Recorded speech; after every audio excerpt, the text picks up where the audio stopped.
헤세드라는 단어가 있습니다. 히브리어로 헤세드라는 단어가 있습니다. 이 단어를 모르시는 분들은 많이 있을 겁니다. 그렇지만 이 단어가 성경 전체를 이끌어주는 굉장히 강력한 단어라는 그 사실은 많은 분들이 모르십니다. 헤세드는 굉장히 중요한 단어입니다. 그러면 헤세드가 도대체 무엇인가? 헤세드는 한글 성경에 여러 가지 단어로 번역을 해놓습니다. 인애하심, 인자하심, 후대함, 신실하심, 사랑 이런 여러 가지 단어들로 번역을 했는데 그 이유가 무엇이냐면 이 헤세드가 모든 의미를 포함하고 있기 때문에 그렇습니다. 그래서 한글로 번역한 이 번역가는 헤세드의 의미를 문맥마다 잘 전달하기 위해서 여러 가지 단어를 썼습니다. 그런데 이렇게 해도 결국 헤세드의 가장 중요한 한 가지 의미는 전달하는 데 실패한 겁니다. 열심히 했지만 한국에는 그런 말이 없기 때문에 그 단어가 헤세드가 전달하는 굉장히 중요한 것, 가장 중요한 것 하나를 전달하지 못했습니다. 그것은 무엇이냐면 인애하심, 인자하심, 후대함, 사랑 이런 것에서부터 드러나는 게 뭡니까? 감정이 드러난 것 같습니다. 따뜻한 감정 같습니다. 그렇지만 헤세드는 감정이 아니라 좋은 생각이 아니라 행동입니다. 더 높은 사람이 낮은 사람에게 해주는 행동이고 절박한 위기에 처한 사람을 구출해주는 행동이고 계속해서 보호해주는 행동입니다. 절박한 도움이 필요한 우리를 하나님께서 계속해서 구원해 주시는 것이 헤세드입니다. 그래서 헤세드는 감정이 아니라 우리를 구원하시는 하나님의 강력한 능력이 되는 겁니다. 헤세드는 우리를 포기하지 않고 계속해서 우리를 위해서 일하시는 하나님의 열심입니다.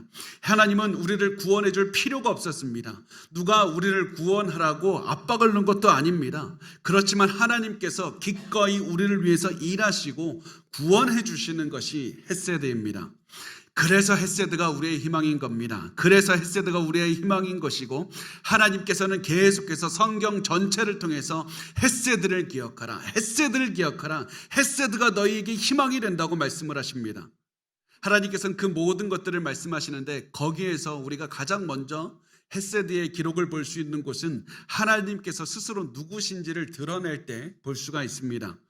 출애굽기 34장 6절은 말씀합니다. 여호와께서 그의 앞으로 지나시며 선포하시되 여호와라 여호와라 자비롭고 은혜롭고 노하기를 더디하고 인자와 진실이 많은 하나님이라. 하나님께서 자신에 대해서 말씀하실 때 나 너희를 위해서 좋은 마음 갖고 있다. 나 따뜻한 사람이야. 따뜻한 하나님이다. 이렇게 말씀을 하시는 게 아닙니다. 하나님은 인자가 많으시다. 하나님은 헤세드가 많으시다. 이렇게 말씀을 하시는 겁니다. 하나님은 헤세드, 인자가 많으신 분이기 때문에 우리를 포기하지 않고 우리를 반드시 구원하시는 분이라고 말씀을 합니다. 그런데 이 말씀을 한 것이 굉장히 놀라운 이유가 무엇이냐면 이때가 바로 이스라엘이 큰 죄를 지었을 때였기 때문에 그렇습니다. 이 당시에 방금 이스라엘은 황금 송아지를 짓고 우상을 만들고서 우상에게 절하는 큰 죄를 저질렀습니다. 근데 이때 하나님께서는 말씀하시는 겁니다. 하나님은 헤세드, 인자가 많으신 하나님이다. 하나님은 너가 아무리 많은 죄를 진다 할지라도 너를 포기하지 않으시는 분이다. 너를 구원하시는 그 하나님이다. 하나님의 헤세드를 기억하라 말씀을 하셨습니다. 그리고 시간이 지났습니다. 시간이 지나서 유다 왕국이 세워졌다가 유다 왕국의 죄 때문에 적군에게 무참하게 짓밟혔습니다. 이렇게 짓밟히는 모습을 한탄하고 슬퍼하던 한 명의 선지자가 있었는데 그 사람은 예레미야라는 사람이 있었습니다. 그 예레미야는 한참을 하나님 앞에서 한탄합니다. 그러다가 갑자기 기뻐하기 시작합니다. 그 마음이 바뀌어서 기뻐하면서 이렇게 말합니다. 예레미야 애가 3장 22절을 보면 여호와의 인자와 긍휼이 무궁하심으로 우리가 진멸되지 아니함이니이다. 하나님, 우리는 엄청난 죄를 지어서 망하게 되었습니다. 우리는 다 망하게 되었습니다. 그런데 하나님의 인자하심 헤세드 때문에 우리는 희망이 있습니다. 헤세드가 있기 때문에 우리는 진멸되지 않을 겁니다. 헤세드 때문에 하나님은 여전히 우리를 포기하지 않으실 것이고 우리를 위해서 일하실 겁니다. 이것이 성경이 말하는 헤세드 사랑입니다. 하나님의 사랑은 헤세드입니다.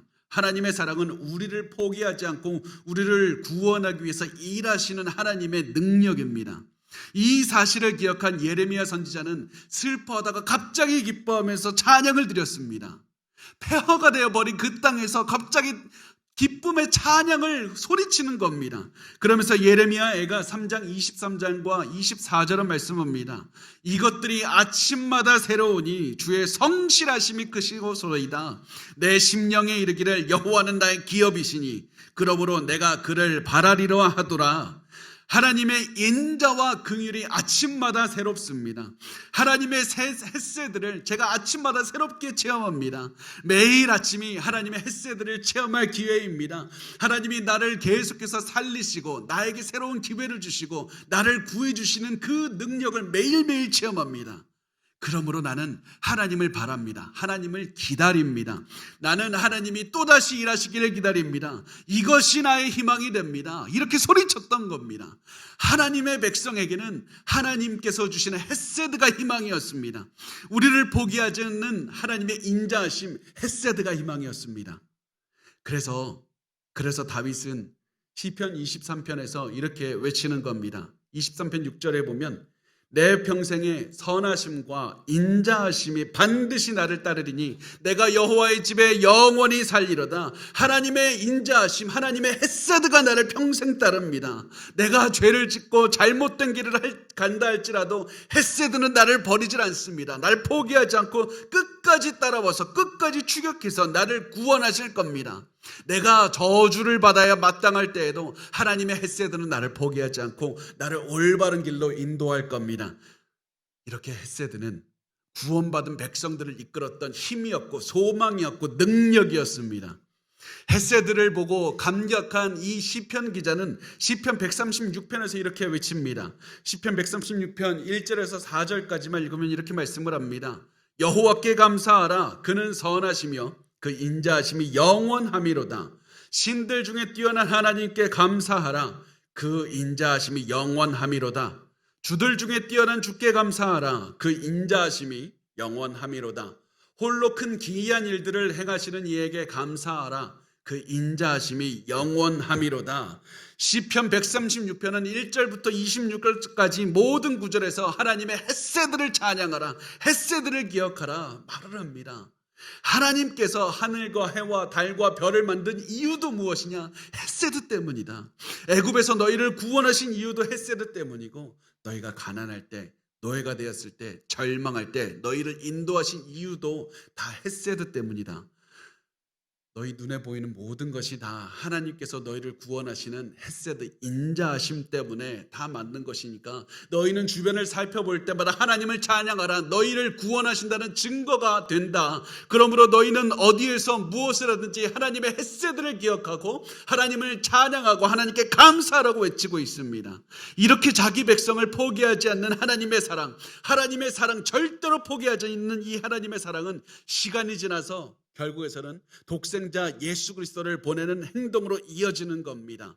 모든 사람이 죄를 지었기 때문에 하나님께 다가가지를 못하니까 하나님께서 그들을 구원하시겠다 작정하시고 그 하나님의 헷세드가 예수 그리스도를 통해서 드러났던 겁니다.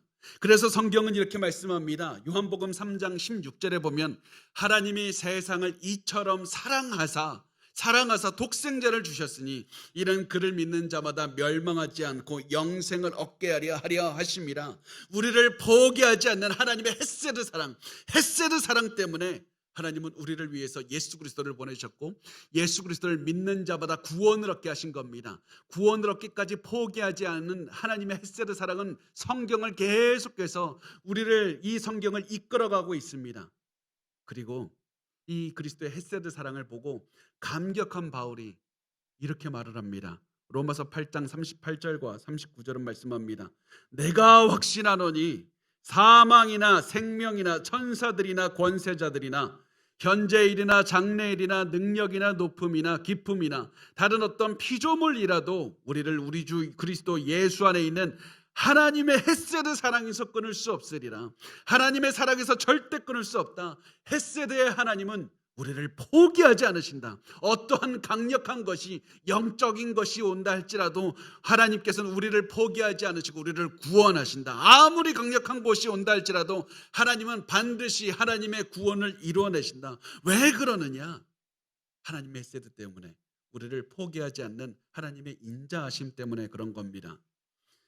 그것이 성경을 강력하게 이끌고 있는 하나의 주제가 되고, 그것이 우리의 인생을 이끌고 있는 하나의 주제가 됩니다. 하나님의 헤세드가 우리를 포기하지 않으십니다. 이것이 오늘 우리가 나누는 시편 107편의 이 부르는 찬양의 내용입니다.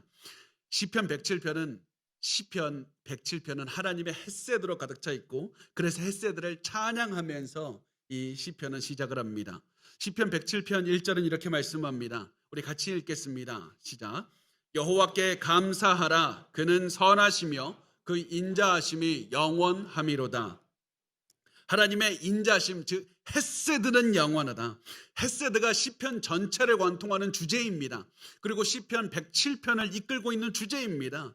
헤세드의 하나님은 어떤 하나님이냐? 온 우주를 지금까지 이끄셨고, 지금도 이끌고 계시고, 앞으로도 이끄실 것이다. 마찬가지로 헤세드의 하나님은 내 과거를 이끄셨고, 오늘도 고난 중에 있는 나를 이끌고 계시고, 앞으로도 나를 이끄실 것이다. 그러므로 나에게 희망이 있다. 헤세드가 우리에게 희망이다. 하나님의 인자하심이 우리에게 희망이라는 겁니다. 시편 기자는 이 얘기를 하면서 아마 눈물을 흘렸을 겁니다. 눈물을 펑펑 흘리면서 하나님께 찬양을 올렸을 겁니다. 왜냐하면 시편 기자는 이 시를 찬양할 때 바벨론에서 돌아온 지, 포로 생활에서 돌아온 지 얼마 안 되었기 때문에 그렇습니다. 우리 유다 민족은 하나님께 죄를 지었습니다. 그래서 하나님께 처벌을 받아서 망하게 되었습니다. 바벨론이 우리를 망하게 했고, 우리 바벨론으로 끌려갔습니다. 우리 거기서 돌아올 희망이 없다고 생각했습니다. 우리 다 희망을 잃고 살았습니다. 그런데 헤세드 하나님께서 우리를 기적적으로 예루살렘으로 돌아오게 해주셨고, 성전의 기초를 다시 세우게 해주셨습니다. 아직 우리 보면 예루살렘의 많은 부분이 폐허로 남아 있습니다. 그러나 우리를 돌아오게 하신 헤세드의 하나님, 인자하신 하나님은 또다시 일하실 겁니다. 또다시 완성하실 겁니다. 이들은 기뻐하는 모습, 이들은 이 찬양을 하면서 기뻐하는 모습을 성경은 이렇게 기록합니다. 에스라서 3장 11절에 보면 찬양으로 화답하며 여호와께 감사하여 이르되 주는 지극히 선하심으로 그의 인자하심이 이스라엘에게 영원하시도다 하니, 모든 민족이 여호와의 성전 기초가 놓임을 보고 여호와를 찬송하며 큰 소리로 즐거이 부르며. 이 사람들이 이렇게 얘기를 하는 겁니다. 우리 지금까지 포로로 살면서 절망을 체험했습니다. 아무것도 안 된다고 생각했습니다. 그런데 절망 중에 있던 우리를 하나님께서 구원하셨고 여기까지 이끄셨습니다. 비록 우리의 삶 방금 회복하기 시작한 겁니다. 아직 갈 길이 멉니다. 그러나 우리는 여전히 기뻐할 수 있습니다. 여전히 희망을 품을 수 있습니다.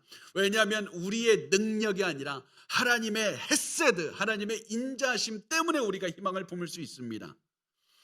시편 기자는 이렇게 말하면서 우리에게 질문합니다. 인자하심을 체험한 너희는 어떠한 반응을 보여야 되는가? 너희가 하나님의 인자하심, 하나님의 헤세드를 체험했고, 너희의 인생이 지금까지 하나님의 헤세드가 이끌고 왔다는 것을 인정한다면 너희는 어떤 반응을 보여야 되는가? 그 질문에 시편 107편 1절은 이렇게 대답합니다. 여호와께 감사하라. 여호와께 감사하라. 하나님께서 우리를 구원해 주셨다고 해서 우리가 그 보상으로 하나님께 드릴 수 있는 것이 무엇이냐? 아무것도 없다. 우리 하나님께 드릴 수 있는 것이 아무것도 없다. 보상으로 드릴 수 있는 것이 없으니까 우리가 할 수 있는 것, 인자하신 하나님께 감사하고 찬양하는 것밖에 할 수 있는 게 없다는 겁니다. 그래서 이 사람들은 하나님께 찬양을 했고요. 이 사람들은 얼마 전까지만 해도 포로로 살던 자신들을 포로의 생활에서 구해주신 하나님께 기쁨으로 이렇게 찬양을 했습니다. 2절과 3절을 보면 여호와의 속량을 받은 자들은 이같이 말할지어다. 여호와께서 대적의 손에서 그들을 속량하사 동서남북 각 지방에서부터 모으셨도다. 하나님의 속량받은 사람들, 다시 말하면 속량받았다, 구원받은 사람들, 하나님께서 바벨론 포로 생활에서 구원하신 사람들은 이렇게 말해야 된다. 하나님께서 대적의 손에서 우리를 모으셨다. 동서남북에서부터 우리를 모으셨다. 이렇게 말해야 된다는 겁니다.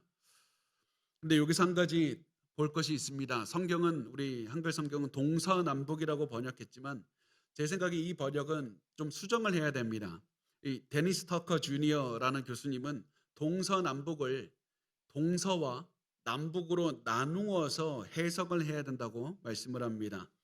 동서가 무엇이냐? 동에서부터 서까지 하나님의 손에 미치지 않는 곳이 없다. 우리가 어디에서 무엇을 하든지 하나님의 헤세드는 우리를 반드시 찾아내서 우리를 의의 길, 하나님이 원하시는 길로 인도하실 것이다.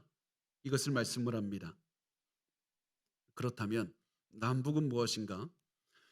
우선 구약에서 보면 북쪽은 적군이 있는 곳입니다. 바벨론이 있는 곳입니다. 아수르가 있는 곳입니다. 그래서 군사적인 위험이 있는 곳이고 적군이 있는 곳이고 적군이 와서 재앙과 혼돈을 주는 곳이었습니다. 그래서 북쪽은 재앙과 혼돈의 상징입니다. 남쪽이란 무엇이냐? 성경에서 남이라고 번역한 히브리어는 이 얌이라는 단어인데 얌이라는 단어는 기본적으로 바다를 뜻합니다. 그래서 구약 성경에 나오는 바다가 무엇이냐면 항상 바다는 혼돈을 상징합니다. 악을 상징합니다.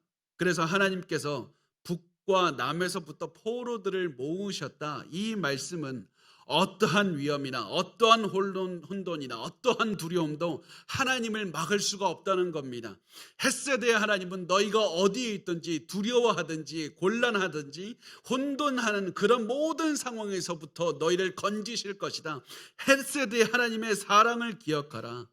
이렇게 말을 하면서 그 헷세들을 주목하게 만듭니다. 시편 기자는 이렇게 말한 다음에 이제부터 인간이 살아가면서 겪는 4가지 절망에 대해서 말을 합니다. 이런 절망적인 상황에서도 하나님께서는 하나님의 백성을 반드시 구원하신다는 사실, 그것을 말씀합니다. 너희가 어떠한 절망적인 상황에 있든지 하나님께서 반드시 구원하신다. 이것을 이 4가지 절망을 통해서 말씀을 합니다. 첫 번째 절망이 무엇이냐면 4가지 절망 중에서 첫 번째 절망은 인생의 사막을 겪는 절망입니다. 인생의 사막을 겪는 절망을 말합니다. 4절과 5절은 이렇게 말씀을 합니다. 그들이 광야 사막길에서 방황하며 거주할 성읍을 찾지 못하고 줄이고 목이 말라 그들의 영혼이 그들 안에서 피곤하였도다. 모세를 따르던 이스라엘 백성들을 말합니다. 이 백성들은 광야에서 40년 동안이나 이 사막을 계속해서 방황했습니다. 목적지가 있는 것이 아니라 목적지를 찾지 못해서 40년을 계속해서 방황했던 겁니다. 결국 이 사람들은 광야 사막길에 왔다고 표현을 하는데요. 광야 사막길에서 방황했다고 하는데 이 광야 사막길이라는 말은 사막 중에서도 황무지, 사람의 손이 닿지 않은 저 멀리 있는 그 웨이스트랜드라고 하는 황무지에 있다. 그래서 결국 사람들이 없기 때문에 물도 줄 수 없고 먹을 것도 없는 그런 곳을 계속해서 방황했다고. 그곳에는 성이 없으니까 아무도 그들을 도와줄 사람이 없었다라고 말을 하고 있습니다. 이 모습은 광야를 방황하는 이스라엘 백성들의 모습이지만은 동시에 우리 모든 인간의 모습이기도 합니다.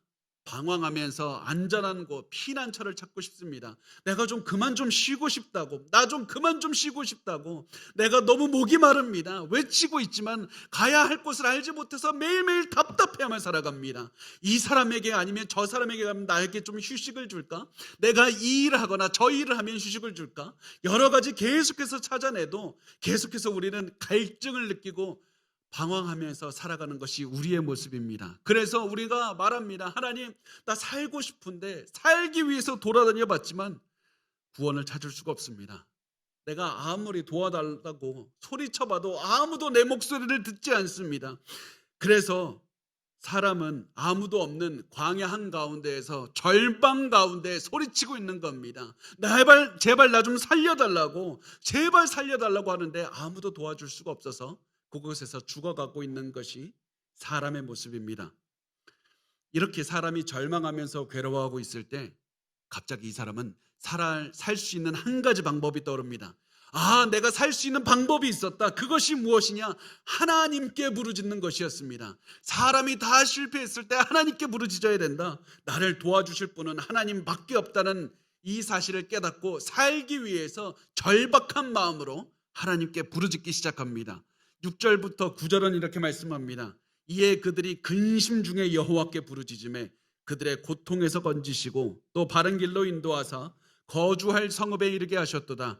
여호와의 인자하심과 인생에게 행하신 기적으로 말미암아 그를 찬송할지로다. 그가 사모하는 영혼에게 만족을 주시며 줄인 영혼에게 좋은 것으로 채워주심이로다.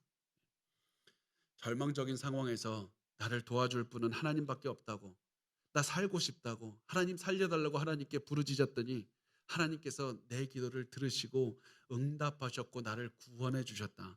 하나님, 내 기도에 들을 필요가 전혀 없었습니다. 응답할 이유도 없었습니다. 무시해도 됐습니다. 그럼에도 불구하고 하나님 내게 응답하셨다. 그 이유가 무엇입니까? 내가 절박하게 부르짖었기 때문이 아니라 하나님은 헷세드의 하나님이시기 때문에 그렇습니다. 인자하신 하나님, 희망 없는 나를 헷세드의 하나님, 인자하신 하나님께서 나를 인도해 주셨고 구원해 주셨고 내가 필요한 모든 것들을 베풀어 주셨습니다. 내가 목이 마를 때 물을 주셨고 내가 배가 고플 때 먹을 것을 주셨습니다. 하나님, 내가 부족할 때마다 기도하면 다 베풀어 주셨습니다. 그러므로 하나님께서 내 모든 것을 채워주셨다고 말하면서 또다시 질문합니다. 내가 인자하신 하나님께 해야 되는 것이 무엇인가? 인자하심을 체험한 다음에 내가 무엇을 해야 되는가? 하나님을 찬양하고 감사하는 겁니다. 하나님을 찬양하고 감사하는 것, 그를 찬송할지어다. 그가 사모하는 영혼에게 만족을 주시며 줄인 영혼에게 좋은 것으로 채워주심이라. 그러므로 그를 찬송할지로다. 이렇게 첫 번째 절망에 대해서 말을 하고 시편 기자는 그 다음에 두 번째 절망에 대해서 말을 합니다. 그것은 10절에서 12절까지 나와 있습니다. 사람이 흑암과 사망의 그늘에 앉으며 곤고와 쇠사슬에 매임은 하나님의 말씀을 거역하며 지존자의 뜻을 멸시함이라. 그러므로 그가 고통을 주어 그의 마음을 겸손하게 하였으니 그들이 엎드려져도 돕는 자가 없었도다. 두 번째 곤경은 무엇이냐면 인생의 감옥에 갇히는 겁니다. 인생의 감옥에 갇혀서 죽어가는 날만을 기다리고 있는 겁니다. 이 오늘 본문에서 말하는 그 모습은 감옥 갇혀서 사형을 기다리는 사람의 모습입니다. 사망의 그늘이 두리우고 있다, 이 말은 곧 사형당할 처지에 있다. 사형을 피할 방법은 없다. 절망적인 상황에 있다는 말입니다. 너는 곧 죽게 된다. 절망적인 상황에 있다. 살아갈 방법이 보이지 않습니다. 그렇다면 여기서 중요한 것은 왜 감옥에 갇혔습니까? 감옥에 갇힌 이유가 무엇입니까? 왜 죽어야 됩니까? 그 이유에 대해서 이렇게 말씀합니다. 하나님의 말씀을 거역하며 지존자의 뜻을 멸시함이라. 하나님의 말씀을 거역했기 때문에 감옥에 갇혔고 죽을 수밖에 없게 되었다. 그 결과 이 사람이 절망하게 된 겁니다. 이것이 우리의 모습 아닙니까? 우리가 죄를 지었기 때문에 당연히 죽을 수밖에 없게 되었습니다. 우리는 죽는 것이 당연한 존재인 겁니다. 이럴 때 하나님께서 절망하고 죽는 것밖에 할 수 없는 우리에게 무엇을 하셨습니까? 바로 하나님께 기도할 때 하나님께서 응답하신 겁니다. 아무도 도와줄 사람이 없어서 하나님, 나를 좀 회개합니다. 내가 잘못했습니다. 하나님, 나를 좀 도와주십시오. 나 살고 싶습니다. 날 살려달라고. 그래서 하나님, 내게 응답해달라고 그렇게 기도할 때 내 기도에 응답할 필요가 없는 하나님께서 내 기도에 응답하셨고 부르짖음을 들어주셨고 절박한 마음을 만져주셨다는 겁니다. 그래서 13절과 14절은 말씀합니다. 이에 그들이 그 환난 중에 여호와께 부르짖음에 그들의 고통에서 구원하시되 흑암과 사망의 그늘에서 인도하여 내시고 그들의 얽어맨 줄을 끊으셨더라. 내가 죄를 회개하면서 제발 나 좀 도와달라고, 나 이렇게 죽고 싶지 않습니다. 나 살려주십시오. 나를 이 사망의 굴레에서 나를 건져달라고, 제발 건져달라고 이렇게 했더니 하나님께서 내 기도를 듣고 나를 묶고 있던 모든 쇠사슬을 부숴버리고 나를 살려주신 겁니다. 이것이 우리의 모습입니다. 죄 때문에 죽는 것이 당연하지만 하나님 우리를 살려주셨습니다. 하나님 우리에게 생명을 주셨습니다. 그래서 우리가 기뻐할 수 있습니다. 그래서 우리가 기뻐하면서 살아갈 수 있는 우리에게 시편 기자는 또다시 묻습니다. 하나님의 인자하심을 체험하면 그 다음에 무엇을 해야 되는가? 하나님께 무엇을 해야 되는가? 그것은 바로 찬양과 감사입니다. 15절은 이렇게 말씀을 합니다. 여호와의 인자하심과 인생에게 행하신 기적으로 말미암아 그를 찬송할지어다. 너희는 하나님의 헷세드 인자하심에 감사해야 된다. 내가 죄를 지어서 죽는 것이 마땅하지만 하나님, 나를 자비로 인자하신 하나님께서 용서해 주시고 나를 구원해 주셨다. 이것이 은혜인 겁니다. 내가 잘해서, 내가 열심히 부르짖어서, 내가 열심히 살아서 하나님께서 나에게 그 기도를 들어주신 것이 아니라 내가 죽고 싶지 않다고 하나님께 부르짖으면서 손을 내밀었더니 하나님 나를 불쌍하게 여기시고 나를 대신해서 모든 죄를 용서해 주시고 나를 이끌어 주신 것, 나의 필요한 모든 것을 베풀어 주시면서 내게 새 생명을 주신 것, 이것이 바로 하나님이 주시는 인자하심이고 은혜인 겁니다. 그래서 우리가 이것을 보고 할 수 있는 것은 하나님께 감사하고 찬양하는 겁니다. 인자하신 하나님께 감사하고 찬양하는 것밖에 우리가 할 수 있는 게 없습니다. 그리고 난 다음에 세 번째로 이 인간이 처하는 세 번째 절망에 대해서 시편 기자는 말을 합니다. 그것은 하나님께 죄를 지어서 생기는 큰 병에 대해서 말씀을 합니다. 17절과 18절에 말씀합니다. 미련한 자들은 그들의 죄악의 길을 따르고 그들의 악을 범하기 때문에 고난을 받아 그들은 그들의 모든 음식물을 싫어하게 되어 사망의 문에 이르렀도다. 성경이 말하는 미련한 자들은 그 죄를 짓는 자들을 말씀합니다. 하나님의 뜻을 거슬러서 하나님의 명령을 어기는 범죄하는 자들을 말씀을 합니다. 죄를 지었기 때문에 사망의 문에 이르렀다는 겁니다. 죄 때문에 질병에 걸려서 죽음의 문턱까지 왔다는 겁니다. 음식을 입에 댈 수 없을 정도로 당장에 죽음의 임박한 상황에 왔습니다. 그런데 이 사람은 죽는 게 무서웠습니다. 죽고 싶지 않았습니다. 죽음을 맞이하고 싶지가 않았는데 더 무서운 게 무엇이냐면 죽음 앞에서 할 수 있는 게 아무것도 없다는 것이었습니다. 나 죽고 싶지 않은데 살고 싶은데 내가 할 수 있는 게 없습니다. 이때 이 사람은 절망을 느꼈습니다. 나 어떻게 해야 되나? 살고 싶은데 살 수 있는 방법이 보이질 않습니다. 아무도 나를 도와주질 않습니다. 그런데 이 사람의 마음에 갑자기 희망이 생깁니다. 그것은 바로 인자하신 하나님이었습니다. 죽고 싶지 않고 살고 싶은데 내가 살 수 있는 방법이 하나님밖에 없으니까 하나님께 부르짖기 시작합니다. 살려달라고, 제발 내 죄를 용서하시고 나를 살려달라고 하나님께 부르짖기 시작합니다. 19절에서 20절은 말씀합니다. 이에 그들이 그들의 고통 때문에 여호와께 부르짖음에 그가 그들의 고통에서 그들을 구원하시되 그가 그의 말씀을 보내어 그들을 고치시고 위험한 지경에서 건지시는도다. 하나님께 부르짖었더니 하나님께서 나를 구원해 주셨다. 하나님께서 말씀을 보내서 구원해 주셨다고 이야기를 합니다. 말씀을 보내서 고친다는 말은 하나님께서, 왕이신 하나님께서 온 세상을 창조하셨고 여전히 말씀으로 온 세상을 통치하고 계신다는 사실입니다. 하나님께서 하시는 말씀으로 영적인 세계나 육적인 세계나 할 것 없이 다 다스리신다는 의미입니다. 그리고 하나님의 말씀이 우리를 모든 질병으로부터 구해 주셨다는 겁니다.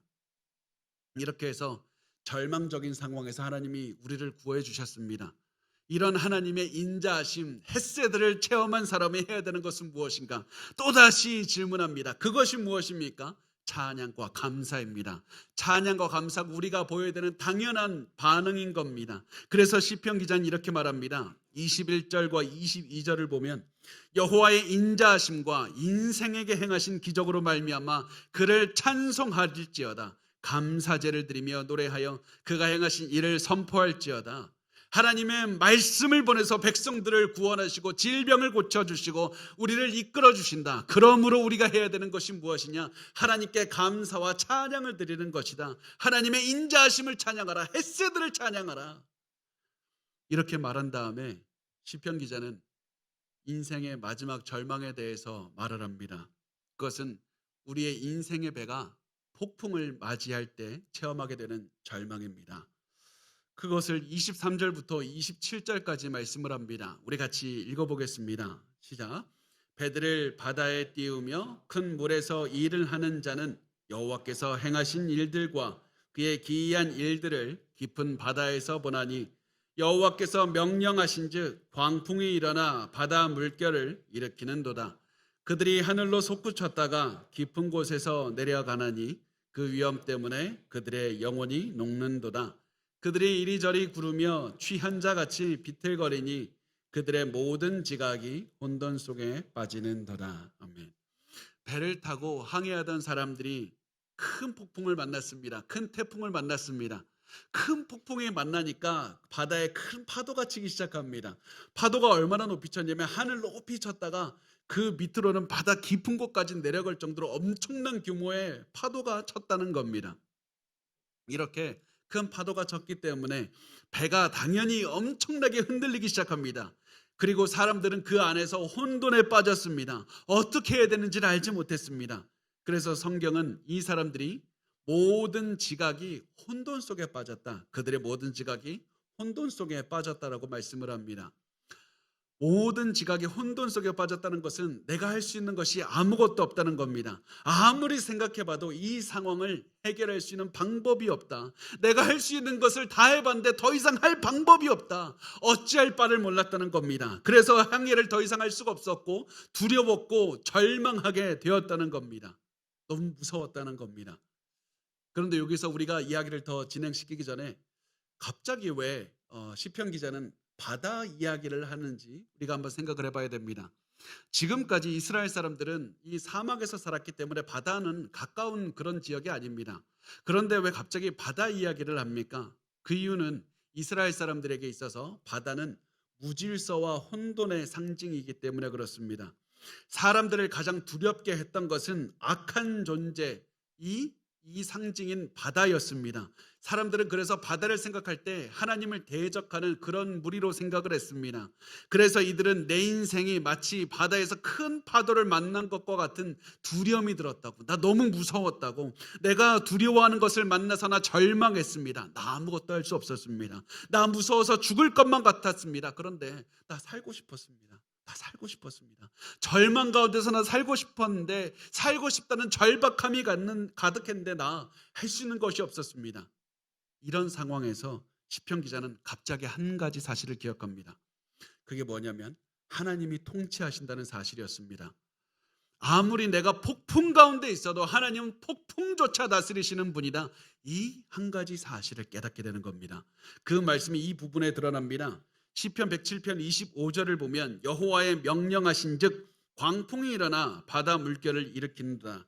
광풍이 하나님의 명령을 따라 일어났다는 겁니다. 다시 말해서 온 세상에서 하나님의 명령을 벗어나서 명령을 거부하고 일어날 수 있는 것은 단 하나도 없다.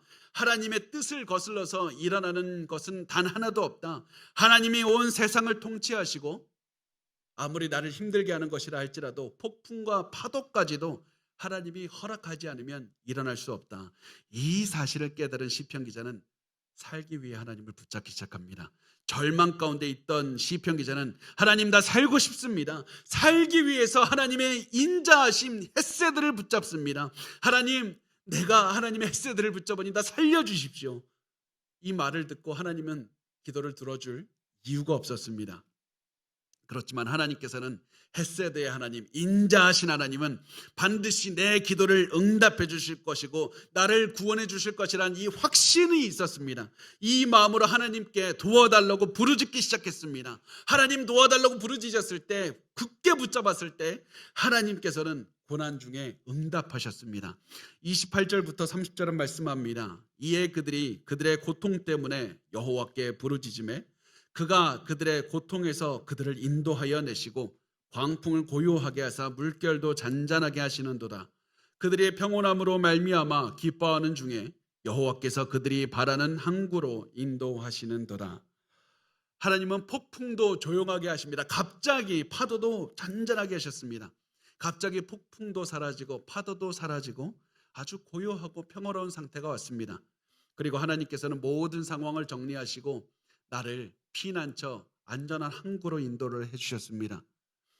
하나님은 나를 또다시 절망해서 구원해 주셨습니다. 이 사실을 기록하면서 시편 기자는 또다시 헤세드의 하나님을 찬양하자, 인자하신 하나님을 찬양하자고 이렇게 말을 합니다. 31절을 보면 말씀합니다. 여호와의 인자하심과 인생에게 행하신 기적으로 말미암아 그를 찬송할지어다. 우리가 계속해서 죄를 지어도 우리를 포기하지 않고 우리를 곤경에서 구원하시는 헤세드의 하나님을 찬양하라. 모든 사람 앞에서 하나님의 헤세드를 찬양하라. 또 너의 찬양을 듣는 모든 사람이 기뻐하도록 하나님의 헤세드, 인자하심을 찬양해야 된다. 이렇게 계속해서 소리쳤습니다. 시편 기자는 이 네 가지 절망을 가리키면서 우리에게 외치고 있는 겁니다. 너희가 지금까지 너의 인생을 돌아보라. 너희가 지금까지 겪었던 모든 절망을 기억해보라. 너희 인생을 살면서 수많은 절망을 체험했질 않느냐. 그러나 그 절망 속에서도 살아낼 수 있었던 이유가 어디 있느냐. 죽는 게 당연했던 그 절망 속에서 다 살아내고 너희가 예배를 드리고 숨을 쉴 수 있고 너희가 오늘도 살아갈 수 있는 이유가 어디 있느냐.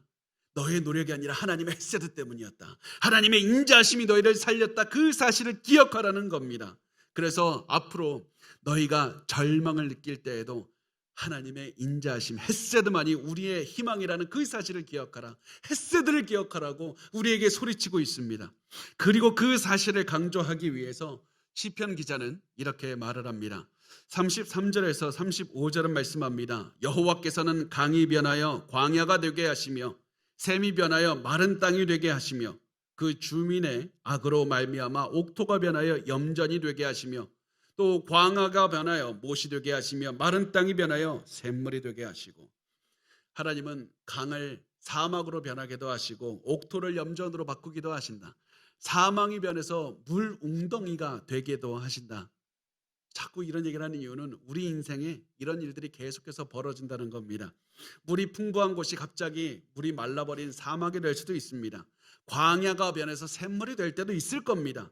우리 인생에는 좋은 일이 일어났다가 안 좋은 일이 일어날 수도 있고 안 좋은 일이 일어난 다음에 좋은 일이 일어날 수도 있습니다. 너가 높아질 때도 있을 것이고 낮아질 때도 있을 것이다. 낮아진 다음에 높아질 때도 있을 것이다. 너는 그 모든 일들이 기억할 때마다 한 가지를 기억하라.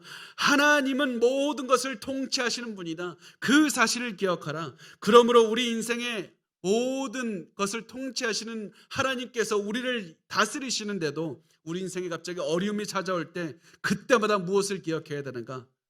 하나님의 인자하심을 기억하면 된다. 하나님이 나를 높여주신 이유는 하나님의 인자하시기 때문이고 내가 낮아졌을 때 고난을 극복하는 방법은 하나님의 인자하심을 기억하고 인자하심을 믿는 방법밖에 없는 것이다. 하나님의 헤세드 인자하심을 기억하라. 너의 생명줄처럼 붙잡고 절대 놓지 말라고 말씀을 합니다. 그러면서 시편 기자는 107편을 이렇게 마무리합니다. 우리 43절을 같이 읽겠습니다. 시작. 지혜 있는 자들은 이러한 일들을 지켜보고 여호와의 인자하심을 깨달으리로다. 아멘. 이 세상에 일어나는 일들을 보고 헤세드를 깨달아야 된다는 겁니다. 이게 지혜입니다. 하나님이 우리를 포기하지 않고 반드시 구원하시며 지키신다는 사실을 기억하는 게 지혜인 겁니다. 이렇게 지혜를 가지고 살면 감사와 찬양이 넘치는 인생을 살 수 있을 겁니다. 그래서 성경은 계속 강조합니다. 헤세드를 기억하라. 인자하심을 기억해라. 여러분은 지금 어떤 상황에 놓여 있습니까? 여러분 지금 절망적인 상황에 놓여 있습니까? 헤세드를 기억하면 됩니다. 여러분이 지금 높은 곳에 있습니까? 낮은 곳에 있습니까? 우리가 살 수 있는 유일한 방법은 헤세드 인자하심을 끝까지 붙잡는 것밖에 없습니다. 절망에 빠진 우리가 살 수 있는 유일한 방법은 헤세드를 끝까지 붙잡는 겁니다. 그러면 우리가 평소에 헤세드를 기억하며 살기 위해서 어떻게 실천할 수 있습니까? 간단하게 실천 방안 3가지만 보겠습니다. 첫 번째, 과거를 기억할 때마다 하나님을 찬양하셔야만 됩니다. 과거를 기억할 때마다 하나님의 인자하심을 찬양하셔야만 됩니다. 많은 분이 자꾸 과거를 기억하면서 후회합니다. 낙심합니다. 절망합니다. 내가 과거에 힘들었으니까 나 미래에도 안 될 것이라고 생각합니다. 그러나 하나님께서 과거를 기억하게 하신 이유는 과거에 나를 도우신 하나님을 찬양하게 하기 위해서 그렇습니다. 그 하나님께서 앞으로도 나를 인도하시며 그 사실을 믿으며 하나님만 찬양하게 만들기 위해서 그렇습니다. 내가 그렇게 많은 죄를 지었어도 인자하신 하나님은 나를 살려주셨고 내 인생에 부족함이 없게 하셨다. 그래서 과거의 아픔을 기억할 때마다 하나님의 인자하심을 찬양해야만 되는 겁니다. 두 번째, 헤세드를 매일 되뇌이셔야만 됩니다. 헤세드를 매일 기억하셔야만 됩니다. 내가 높아질 때도 되뇌어야 되고 낮아질 때도 헤세드를 계속해서 기억해야 됩니다. 내가 평소에 헤세드를 인자하심을 잊고 살다가 갑자기 엄청난 절망적인 고난이 몰려왔을 때 갑자기 헤세드를 기억하고 희망을 품을 수는 없는 겁니다. 평소에 헤세드를 기억하셔야만 됩니다. 평소에 여러분의 뼈에 새기시고 가슴에 새기셔야만 됩니다. 세 번째, 매일 절박한 마음으로 사시기 바랍니다. 우리는 삶에 문제가 없다고 생각을 하면 그냥 마음을 놓고 아무 생각 없이 지내다가 고난이 오면 그때 긴장하고 어쩔 줄을 몰라 하는 경향이 있습니다. 여러분, 우리가 반드시 기억할 것은 우리가 마음을 놓아도 되는 때는 없다는 사실입니다. 항상 정신을 차리고 절박한 마음으로 살아내야 됩니다. 절박한 마음으로 죽기 살기로 헷세드를 붙잡아야만 됩니다. 내가 매 순간 살아낼 수 있는 유일한 방법은 헷세드를 붙잡는 것밖에 없다는 마음으로 살아내야 되는 겁니다. 저 사람이 아니라, 저 돈이 아니라, 저 직장이나 프로젝트가 아니라 헷세드의 하나님만이 나를 살린다는 마음으로 절박하게 살아야 됩니다. 그러면 어떤 고난도 이길 수 있습니다. 그러면 어떤 고난이 와도 이겨낼 수가 있습니다. 마지막으로 제가 이야기 하나만 하고 끝내도록 하겠습니다. 제임스 보이스라는 이 목사님이 계셨는데, 그 목사님이 쓰신 책을 보면 19세기에 인도로 떠나신 그 알렉산더 더프라는 그 스코틀랜드 출신의 선교사님 이야기가 나옵니다. 1829년 10월 14일에 이 선교사님께서 아내분과 함께 인도로 떠났는데, 이 배를 타고 떠났는데 배가 자초가 되어서 배가 다 파괴되어 버렸습니다. 그런데 기적적으로 배에 탄 모든 사람이 다 살아남을 수 있었고 육지로 갈 수가 있었습니다. 근데 다 살아남았는데 한 가지 문제는 짐이 없다는 것이었습니다. 짐이 다 떠내려가 버렸습니다. 그래서 먹을 것도 없고 어떤 사냥할 수 있는 기구도 없었기 때문에 사람들이 돌아다니다가 있었는데, 그때 한 선원이 갑자기 해변을 걷다가 책 2권을 발견했다고 하면서 이 알렉산더 더프 선교사님을 찾아왔습니다.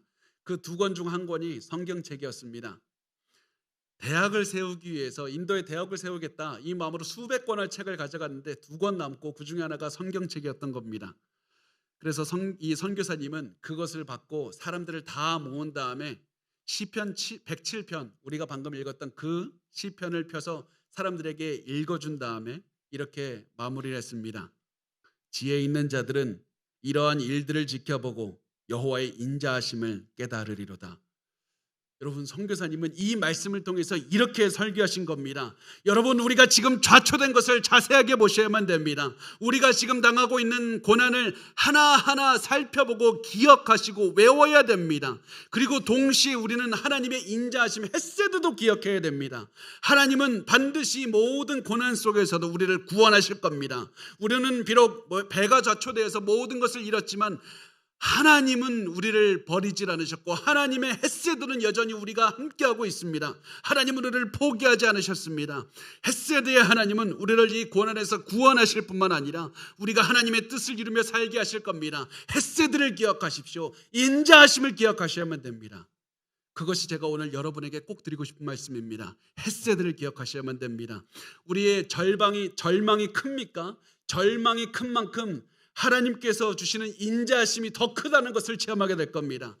여러분, 어떤 상황이 있었든지 헷세드를 기억하십시오. 인자하심을 기억하십시오. 그러면 우리 어떤 상황에서든지 이겨낼 수 있습니다. 승리할 수 있습니다. 살기 위해서 헷세드를 꼭 붙잡으시기 바랍니다.